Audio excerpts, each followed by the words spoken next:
ഉൽപ്പത്തി അധ്യായം 13. ഇങ്ങനെ അബ്രാമും ഭാര്യയും അവനുള്ളതൊക്കെയും അവനോട് കൂടെ ലോത്തും മിസ്രയീമിൽ നിന്ന് പുറപ്പെട്ട് തെക്കേ ദേശത്ത് വന്നു. കന്നുകാലി, വെള്ളി, പൊന്ന് ഈ വകയിൽ അബ്രാം ബഹുസമ്പന്നനായിരുന്നു. അവൻ തൻ്റെ യാത്രയിൽ തെക്ക് നിന്ന് ബേഥേൽ വരെയും ബേഥേലിനും ഹായിക്കും മധ്യേ തനിക്ക് ആദിയിൽ കൂടാരമുണ്ടായിരുന്നതും താൻ ആദിയിൽ ഉണ്ടാക്കിയ യാഗപീഠമിരുന്നതുമായ സ്ഥലം വരെയും ചെന്നു. അവിടെ അബ്രാം യഹോവയുടെ നാമത്തിൽ ആരാധിച്ചു. അബ്രാമിനോട് കൂടെ വന്ന ലോത്തിനും ആടുമാടുകളും കൂടാരങ്ങളും ഉണ്ടായിരുന്നു. അവർ ഒന്നിച്ച് പാർപ്പാൻ തക്കവണ്ണം ദേശത്തിന് അവരെ വഹിച്ചുകൂടാഞ്ഞ് സമ്പത്ത് വളരെ ഉണ്ടായിരുന്നത് കൊണ്ട് അവർക്ക് ഒന്നിച്ചു പാർപ്പാൻ കഴിഞ്ഞില്ല. അബ്രാമിൻ്റെ കന്നുകാലികളുടെ ഇടയന്മാർക്കും ലോത്തിൻ്റെ കന്നുകാലികളുടെ ഇടയന്മാർക്കും തമ്മിൽ പിണക്കമുണ്ടായി. കനാന്യരും പെരിസ്യരും അന്ന് ദേശത്ത് പാർത്തിരുന്നു.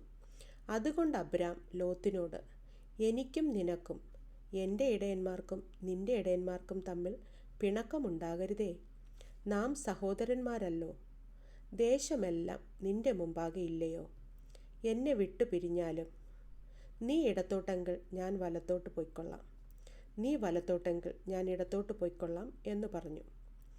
അപ്പോൾ ലോത്ത് നോക്കി യോർദാൻ അരികെയുള്ള പ്രദേശമൊക്കെയും നീരോട്ടമുള്ളതെന്ന് കണ്ടു. യഹോവ സോദോമിനെയും ഗൊമോറയെയും നശിപ്പിച്ചതിനു മുമ്പേ അത് യഹോവയുടെ തോട്ടം പോലെയും സോവാർ വരെ മിസ്രയീം ദേശം പോലെയും ആയിരുന്നു. ലോത്ത് യോർദാൻ അരികെയുള്ള പ്രദേശമൊക്കെയും തിരഞ്ഞെടുത്തു. ഇങ്ങനെ ലോത്ത് കിഴക്കോട്ട് യാത്രയായി. അവർ തമ്മിൽ പിരിഞ്ഞു. അബ്രാം കനാൻ ദേശത്ത് പാർത്തു. ലോത്ത് ആ പ്രദേശത്തിലെ പട്ടണങ്ങളിൽ പാർത്ത് സോദോം വരെ കൂടാരം നീക്കി നീക്കി അടിച്ചു. സോദോം നിവാസികൾ ദുഷ്ടന്മാരും യഹോവയുടെ മുമ്പാകെ മഹാപാപികളുമായിരുന്നു. ലോത്ത് അബ്രാമിനെ വിട്ടു പിരിഞ്ഞ ശേഷം യഹോവ അബ്രാമിനോട് അരുളി ചെയ്തത്, തല പൊക്കി നീ ഇരിക്കുന്ന സ്ഥലത്ത് നിന്ന് വടക്കോട്ടും തെക്കോട്ടും കിഴക്കോട്ടും പടിഞ്ഞാറോട്ടും നോക്കുക. നീ കാണുന്ന ഭൂമിയൊക്കെയും ഞാൻ നിനക്കും നിന്റെ സന്തതിക്കും ശാശ്വതമായി തരും. ഞാൻ നിന്റെ സന്തതിയെ ഭൂമിയിലെ പൊടി പോലെയാക്കും. ഭൂമിയിലെ പൊടിയെ എണ്ണുവാൻ കഴിയുമെങ്കിൽ നിന്റെ സന്തതിയെയും എണ്ണാം. നീ പുറപ്പെട്ട് ദേശത്ത് നെടുകെയും കുറുകെയും സഞ്ചരിക്കാം. ഞാനത് നിനക്ക് തരും. അപ്പോൾ അബ്രാം കൂടാരം നീക്കി ഹെബ്രോനിൽ മമ്രയുടെ തോപ്പിൽ വന്നു പാർത്തു. അവിടെ യഹോവയ്ക്ക് ഒരു യാഗപീഠം പണിതു. ഉൽപ്പത്തി അധ്യായം 14.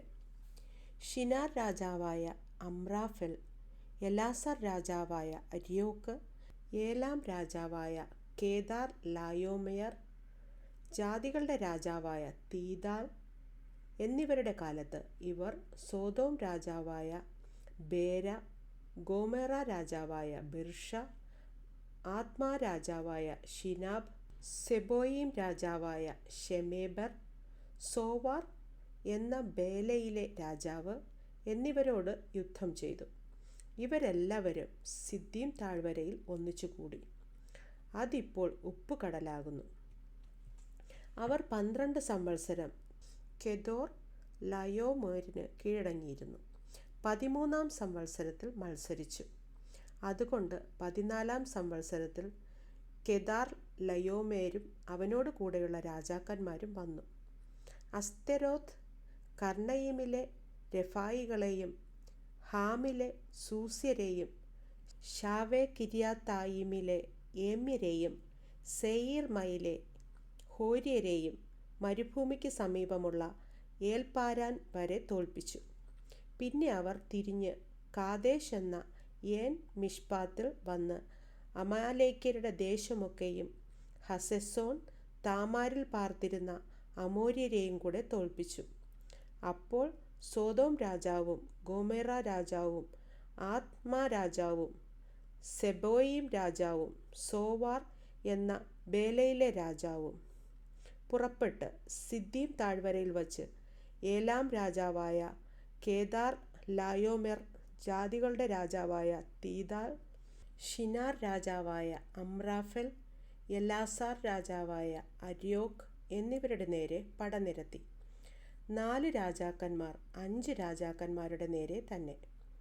സിദ്ദീം താഴ്വരയിൽ കീൽക്കുഴികൾ വളരെയുണ്ടായിരുന്നു. സോദോം രാജാവും ഗൊമോറ രാജാവും ഓടിപ്പോയി അവിടെ വീണു. ശേഷിച്ചവർ പർവ്വതത്തിലേക്ക് ഓടിപ്പോയി. സൊദോമിലെയും ഗൊമോറയിലെയുമുള്ള സമ്പത്തും ഭക്ഷണ സാധനങ്ങളുമെല്ലാം അവർ എടുത്തുകൊണ്ടുപോയി. അബ്രാമിൻ്റെ സഹോദരൻ്റെ മകനായി സോദോമിൽ പാർത്തിരുന്ന ലോത്തിനെയും അവൻ്റെ സമ്പത്തിനെയും അവർ കൊണ്ടുപോയി. ഓടിപ്പോന്ന ഒരുത്തൻ വന്ന് എബ്രായനായ അബ്രാമിനെ അറിയിച്ചു. അവൻ എഷ്കോലിൻ്റെയും ആനേരിൻ്റെയും സഹോദരനായി അമോര്യനായ മമ്രയുടെ തോപ്പിൽ പാർത്തിരുന്നു. അവർ അബ്രാമിനോട് സഖ്യത ചെയ്തവർ ആയിരുന്നു. തൻ്റെ സഹോദരനെ ബദ്ധനാക്കി കൊണ്ടുപോയി എന്ന് അബ്രാം കേട്ടപ്പോൾ അവൻ തൻ്റെ വീട്ടിൽ ജനിച്ചവരും അഭ്യാസികളുമായി 318 പേരെ കൂട്ടിക്കൊണ്ട് ദാൻ വരെ പിന്തുടർന്നു. രാത്രിയിൽ അവനും അവൻ്റെ ദാസന്മാരും അവരുടെ നേരെ ഭാഗം ഭാഗമായി പിരിഞ്ഞു ചെന്ന് അവരെ തോൽപ്പിച്ചു. ദമ്മേശേക്കിൻ്റെ ഇടതുഭാഗത്തുള്ള ഹോബ വരെ അവരെ പിന്തുടർന്നു. അവൻ സമ്പത്തൊക്കെയും മടക്കിക്കൊണ്ടുവന്നു. തൻ്റെ സഹോദരനായ ലോത്തിനെയും അവൻ്റെ സമ്പത്തിനെയും സ്ത്രീകളെയും ജനത്തെയും കൂടെ മടക്കിക്കൊണ്ടുവന്നു. അവൻ കേദാർ ലായോമെരിനെയും കൂടെയുള്ള രാജാക്കന്മാരെയും തോൽപ്പിച്ചിട്ട് മടങ്ങി വന്നപ്പോൾ സൊദോം രാജാവ് രാജതാഴ്വര എന്ന ഷാവേ താഴ്വര വരെ അവനെ എതിരേറ്റു ചെന്നു. ശാലേം രാജാവായ മൽക്കീസേദക്ക് അപ്പവും വീഞ്ഞും കൊണ്ടുവന്നു. അവൻ അത്യുന്നതനായ ദൈവത്തിൻ്റെ പുരോഹിതനായിരുന്നു. അവൻ അവനെ അനുഗ്രഹിച്ചു. സ്വർഗത്തിനും ഭൂമിക്കും നാഥനായി അത്യുന്നതനായ ദൈവത്താൽ അബ്രാം അനുഗ്രഹിക്കപ്പെടുമാറാകട്ടെ. നിന്റെ ശത്രുക്കളെ നിന്റെ കയ്യിൽ ഏൽപ്പിച്ച അത്യുന്നതനായ ദൈവം സ്തുതിക്കപ്പെടുമാറാകട്ടെ എന്ന് പറഞ്ഞു. അവൻ അബ്രാം സകലത്തിലും ദശാംശം കൊടുത്തു. സൊദോം രാജാവ് അബ്രാമിനോട്, ആളുകളെ എനിക്ക് തരിക, സമ്പത്ത് നീ എടുത്തുകൊള്ളുക എന്ന് പറഞ്ഞു. അതിന് അബ്രാം സൊദോം രാജാവിനോട് പറഞ്ഞത്, ഞാൻ അബ്രാമിനെ സമ്പന്നനാക്കിയെന്ന് നീ പറയാതിരിപ്പാൻ ഞാൻ ഒരു ചരടാകട്ടെ ചെരുപ്പ് വാറാകട്ടെ നിനക്കുള്ളതിൽ യാതൊന്നുമാകട്ടെ എടുക്കയില്ല എന്ന് ഞാൻ സ്വർഗത്തിനും ഭൂമിക്കും നാഥനായ അത്യുന്നത ദൈവമായ യഹോവയെങ്കിലേക്ക് കൈ ഉയർത്തി സത്യം ചെയ്യുന്നു. ബാല്യക്കാർ ഭക്ഷിച്ചതും എന്നോടുകൂടെ വന്ന ആനേർ, എഷ്കോൽ, മമ്രെ എന്നീ പുരുഷന്മാരുടെ ഓഹരി മാത്രമേ വേണ്ടൂ. ഇവർ തങ്ങളുടെ ഓഹരി എടുത്തുകൊള്ളട്ടെ. ഉൽപ്പത്തി അധ്യായം 15. അതിൻ്റെ ശേഷം അബ്രാമിന് ദർശനത്തിൽ യഹോവയുടെ അരുളപ്പാടുണ്ടായതെന്തെന്നാൽ, അബ്രാമേ, ഭയപ്പെടേണ്ട, ഞാൻ നിന്റെ പരിചയും നിന്റെ അതിമഹത്തായ പ്രതിഫലവുമാകുന്നു. അതിന് അബ്രാം, കർത്താവായ യഹോവേ, നീ എനിക്ക് എന്ത് തരും? ഞാൻ മക്കളില്ലാത്തവനായി നടക്കുന്നുവല്ലോ. എൻ്റെ അവകാശി ദമ്മേശേക്കുകാരനായ ഈ എല്യേസർ അത്രേ എന്നു പറഞ്ഞു. നീ എനിക്ക് സന്തതിയെ തന്നിട്ടില്ല. എൻ്റെ വീട്ടിൽ ജനിച്ച ദാസൻ എൻ്റെ അവകാശിയാകുന്നു എന്നും അബ്രാം പറഞ്ഞു. അവൻ നിന്റെ അവകാശിയാകയില്ല. നിന്റെ ഉദരത്തിൽ നിന്ന് പുറപ്പെടുന്നവൻ തന്നെ നിന്റെ അവകാശിയാകും എന്നവന് യഹോവയുടെ അരുളപ്പാടുണ്ടായി. പിന്നെ അവൻ അവനെ പുറത്തു കൊണ്ടുചെന്ന്, നീ ആകാശത്തേക്ക് നോക്കുക, നക്ഷത്രങ്ങളെ എണ്ണുവാൻ കഴിയുമെങ്കിൽ എണ്ണുക എന്ന് കൽപ്പിച്ചു. നിന്റെ സന്തതി ഇങ്ങനെയാകുമെന്നും അവനോട് കൽപ്പിച്ചു. അവൻ യഹോവയിൽ വിശ്വസിച്ചു. അത് അവൻ അവന് നീതിയായി കണക്കിട്ടു. പിന്നെ അവനോട്, ഈ ദേശത്തെ നിനക്ക് അവകാശമായി തരുവാൻ കൽദയ പട്ടണമായ ഊരിൽ നിന്ന് നിന്നെ കൂട്ടിക്കൊണ്ടുവന്ന യഹോവ ഞാനാകുന്നു എന്നരുളി ചെയ്തു. കർത്താവായ യഹോവേ, ഞാൻ അതിനെ അവകാശമാക്കുമെന്നുള്ളത് എനിക്ക് എന്തൊന്നിനാൽ അറിയാം എന്നവൻ ചോദിച്ചു. അവൻ അവനോട്, നീ 3 വയസ്സുള്ള ഒരു പശുക്കിടാവിനെയും 3 വയസ്സുള്ള ഒരു കോലാടിനെയും 3 വയസ്സുള്ള ഒരു ആട്ടിൻകൊറ്റനെയും ഒരു കുറുപ്രാവിനെയും ഒരു പ്രാവിൻ കുഞ്ഞിനെയും കൊണ്ടുവരിക എന്ന് കൽപ്പിച്ചു. ഇവയൊക്കെയും അവൻ കൊണ്ടുവന്ന് ഒത്ത നടുവെ പിളർന്നു, ഭാഗങ്ങളെ നേർക്കുനേരെ വച്ചു. പക്ഷികളെയോ അവൻ പിളർന്നില്ല. ഉടലുകളിന്മേൽ റാഞ്ചൽ പക്ഷികൾ ഇറങ്ങി വന്നപ്പോൾ അബ്രാം അവയെ ആട്ടിക്കളഞ്ഞു. സൂര്യൻ അസ്തമിക്കുമ്പോൾ അബ്രാമിന് ഒരു ഗാഢനിദ്ര വന്നു. ഭീതിയും അന്ധതമസ്സും അവൻ്റെ മേൽ വീണു. അപ്പോൾ അവൻ അബ്രാമിനോട്, നിന്റെ സന്തതി സ്വന്തമല്ലാത്ത ദേശത്ത് 400 സംവത്സരം പ്രവാസികളായിരുന്ന് ആ ദേശക്കാരെ സേവിക്കും. അവർ അവരെ പീഡിപ്പിക്കുമെന്ന് നീ അറിഞ്ഞുകൊള്ളുക. എന്നാൽ അവർ സേവിക്കുന്ന ജാതിയെ ഞാൻ വിധിക്കും. അതിൻ്റെ ശേഷം അവർ വളരെ സമ്പത്തോടും കൂടെ പുറപ്പെട്ടു പോരും. നീയോ സമാധാനത്തോടെ നിന്റെ പിതാക്കന്മാരോട് ചേരും. നല്ല വാർദ്ധക്യത്തിൽ അടക്കപ്പെടും. 4-ാം തലമുറക്കാർ ഇവിടേക്ക് മടങ്ങി വരും. അമോര്യരുടെ അക്രമം ഇതുവരെ തികഞ്ഞിട്ടില്ല എന്ന് അരുളിച്ചെയ്തു. സൂര്യൻ അസ്തമിച്ച് ഇരുട്ടായ ശേഷം ഇതാ പുകയുന്നൊരു തീച്ചൂള. ആ ഭാഗങ്ങളുടെ നടുവെ ജ്വലിക്കുന്ന ഒരു പന്തം കടന്നുപോയി. അന്ന് യഹോവ അബ്രാമിനോട് ഒരു നിയമം ചെയ്തു. നിന്റെ സന്തതിക്ക് ഞാൻ മിസ്രയീം നദി തുടങ്ങി ഫ്രാത്ത് നദിയായ മഹാനദി വരെയുള്ള ഈ ദേശത്തെ കേന്യർ, കെനീസ്യർ, കദ്മോന്യർ, ഹിത്യർ, പെരിസ്യർ, രഫായിമ്യർ, അമോര്യർ, കനാന്യർ, ഗിർഗശ്യർ, യബൂസ്യർ എന്നിവരുടെ ദേശത്തെ തന്നെ തന്നിരിക്കുന്നു എന്ന് അരുളിച്ചെയ്തു. ഉൽപ്പത്തി അധ്യായം 16. അബ്രാമിൻ്റെ ഭാര്യയായ സാറായി മക്കളെ പ്രസവിച്ചിരുന്നില്ല. എന്നാൽ അവൾക്ക് ഹാഗാർ എന്നു പേരുള്ള ഒരു മിസ്രൈമ്യ ദാസി ഉണ്ടായിരുന്നു.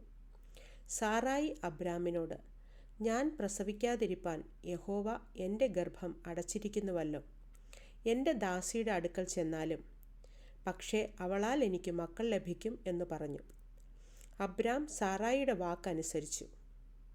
അബ്രാം കനാൻ ദേശത്ത് പാർത്ത് 10 സംവത്സരം കഴിഞ്ഞപ്പോൾ അബ്രാമിൻ്റെ ഭാര്യയായ സാറായി മിസ്രൈമ ദാസിയായ ഹാഗാറിനെ തൻ്റെ ഭർത്താവായ അബ്രാമിന് ഭാര്യയായി കൊടുത്തു. അവൻ ഹാഗാറിൻ്റെ അടുക്കൽ ചെന്നു. അവൾ ഗർഭം ധരിച്ചു. താൻ ഗർഭം ധരിച്ചു എന്ന് അവൾ കണ്ടപ്പോൾ യജമാനത്തി അവളുടെ കണ്ണിന് നിന്ദിതയായി. അപ്പോൾ സാറായി അബ്രാമിനോട്, എനിക്ക് ഭവിച്ച അന്യായത്തിന് നീ ഉത്തരവാദി. ഞാൻ എൻ്റെ ദാസിയെ നിന്റെ മാർവിടത്തിൽ തന്നു. എന്നാൽ താൻ ഗർഭം ധരിച്ചു എന്ന് അവൾ കണ്ടപ്പോൾ ഞാൻ അവളുടെ കണ്ണിന് നിന്ദിതയായി. യഹോവ എനിക്കും നിനക്കും മധ്യേ ന്യായം വിധിക്കട്ടെ എന്ന് പറഞ്ഞു. അബ്രാം സാറായിയോട്, നിന്റെ ദാസി നിന്റെ കയ്യിലിരിക്കുന്നു, ഇഷ്ടം പോലെ അവളോട് ചെയ്തു കൊള്ളുക എന്ന് പറഞ്ഞു. സാറായി അവളോട് കാഠിന്യം തുടങ്ങിയപ്പോൾ അവൾ അവളെ വിട്ട് ഓടിപ്പോയി.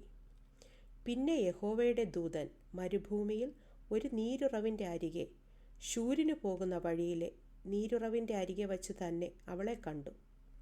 സാറായിയുടെ ദാസിയായ ഹാഗാറെ, നീ എവിടെ നിന്ന് വരുന്നു? എങ്ങോട്ട് പോകുന്നു എന്ന് ചോദിച്ചു. അതിനവൾ, ഞാൻ എൻ്റെ യജമാനത്തി സാറായിയെ വിട്ട് ഓടിപ്പോകുകയാകുന്നു എന്ന് പറഞ്ഞു. യഹോവയുടെ ദൂതൻ അവളോട്, നിന്റെ യജമാനത്തിയുടെ അടുക്കൽ മടങ്ങിച്ചെന്ന് അവൾക്ക് കീഴടങ്ങിയിരിക്കുക എന്ന് കൽപ്പിച്ചു. യഹോവയുടെ ദൂതൻ പിന്നെയും അവളോട്, ഞാൻ നിന്റെ സന്തതിയെ ഏറ്റവും വർദ്ധിപ്പിക്കും. അത് എണ്ണിക്കൂടാതെ വണ്ണം പെരുപ്പമുള്ളതായിരിക്കും. നീ ഗർഭിണിയല്ലോ, നീ ഒരു മകനെ പ്രസവിക്കും. യഹോവ നിന്റെ സങ്കടം കേൾക്കൊണ്ട് അവന് ഇശ്മായേൽ എന്ന് പേർ വിളിക്കണം. അവൻ കാട്ടുകഴുതയെപ്പോലെയുള്ള മനുഷ്യനായിരിക്കും. അവൻ്റെ കൈ എല്ലാവർക്കും വിരോധമായും എല്ലാവരുടെയും കൈ അവന് വിരോധമായും ഇരിക്കും. അവൻ തൻ്റെ സകല സഹോദരന്മാർക്കും എതിരെ പാർക്കും എന്നരുളിച്ചെയ്തു. എന്നാറെ അവൾ, എന്നെ കാണുന്നവനെ ഞാൻ ഇവിടെയും കണ്ടുവോ എന്നു പറഞ്ഞ് തന്നോട് അരുളിച്ചെയ്ത യഹോവയ്ക്ക്, ദൈവമേ, നീ എന്നെ കാണുന്നു എന്ന് പേർ വിളിച്ചു. അതുകൊണ്ട് ആ കിണറ്റിന് ബേർ ലഹയി രോയി എന്ന് പേരായി.